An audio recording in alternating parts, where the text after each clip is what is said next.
Hi friends, this is Vinson. நம்ம சேனலுக்கு உங்களை அன்புடன் வரவேற்கிறேன். நம்ம சேனல் வந்து பார்த்தீங்கன்னா உங்களோட கெரியரை செட் பண்ணுறதுக்காக தான் 12த்துக்காக நிறைய இம்பார்ட்டன்ட் கொஸ்டின்ஸ் வந்து நம்ம சேனலில் அப்லோட் பண்ணிட்டு இருக்கோம். முக்கியமாக ஆர்ட்ஸ் குரூப்புக்காக நிறைய வீடியோஸ் வந்து உங்களுக்காக நம்ம கொடுத்துருக்கோம். நம்ம சேனலோட வாட்ஸ்அப் குரூப்பில் கண்டிப்பாக ஜாயின் பண்ணுங்கள். வாட்ஸ்அப் குரூப்போட லிங்க் வந்து டிஸ்கிரிப்ஷன் பாக்ஸில் இருக்குது. ஓகே ஃப்ரெண்ட்ஸ், அதாவது 12th காமர்ஸில் இருக்கக்கூடிய 5 மார்க்ஸாக நம்ம செட் ஆஃப் கொஸ்டின்ஸ் வந்து பார்த்துட்ருக்கோம். சரியா, ஏற்கனவே வந்து 5 செட் ஆஃப் கொஸ்டின்ஸ் வந்து நம்ம பார்த்தாச்சு. சரியா, இன்றைக்கி நம்ம பார்க்க போகிறது 6வது செட் ஆஃப் கொஸ்டின் வந்து பார்க்க போகிறோம். ஏற்கனவே இருக்கக்கூடிய 5 செட் ஆஃப் கொஸ்டினை நீங்கள் ப்ரிப்பேர் பண்ணிட்டீங்க அப்படின்னா ரொம்ப சந்தோஷம். ரெகுலராக இதை ஃபாலோ பண்ணிகிட்டே வந்தீங்க அப்படின்னா நீங்கள் பப்ளிக் எக்ஸாம் பற்றி நீங்கள் கவலையே பட தேவையில்லை.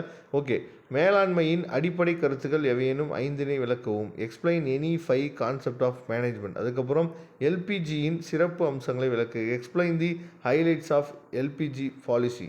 அதுக்கப்புறம் நுகர்வோரின் கடமைகளை விளக்குக. Explain the duties of consumers. அதுக்கப்புறம் அரசு பத்திரங்களின் இயல்புகளை விவரிக்கவும். Explain the characteristics of government, அதாவது செக்யூரிட்டிஸ். பங்கு சந்தை பொருட்கள் பரிமாற்றம் வேறுபடுத்துக. Differentiate between the stock exchange and commodity exchange. ஆட்சேர்ப்பு முறையில் உள்ள அகவளங்கள் எவையேனும் 5னை விளக்கு. Explain any 5 internal sources of recruitment. சந்தையிடுகை கலவையின் கூறுகளை குறிப்பிடுக. Narrate the elements of marketing mix. நிபந்தனை மற்றும் நம்புறுதிகளை வேறுபடுத்துக. Differentiate between the condition and warranty. சரியா, புதிய தொழில் முனைவோரின் மேம்பாட்டிற்காக படிநிலைகளை விளக்குக. Describe the steps in promoting, அதாவது என்டர்பிரனர்ஷியல் வெஞ்சர். சரியா, இது ரொம்ப முக்கியமான கொஸ்டின். இயக்குனரின் தகுதிகள் பற்றி கூறுகன்னு சொல்லி கொடுத்துருக்காங்க. State the qualifications of directors.